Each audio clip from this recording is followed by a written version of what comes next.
பிரம்மத்துக்குள்ள தங்கியாச்சுன்னா அவர் பிரம்மபூத நிலையை அடைகிறாரு. கிருஷ்ணன் சொல்றது பிரம்ம பூஜாய பிரம்மபூத நிலையை அடைகிறார். முக்குணங்களை தங்கியாச்சு.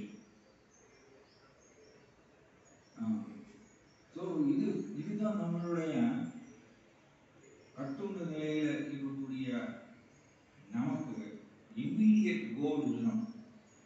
ஃபர்ஸ்ட் நாம் எந்த சூழ்நிலையிலும் தவறாமல் மாயாவுக்கு சேவை செய்யாமல் கிருஷ்ணருக்கு மட்டுமே சேவை செய்வது. வேற ஒரு காலத்தை சொல்லிட்டு இருந்தோம். மாயாவுக்கு சேவை செய்வதுன்னா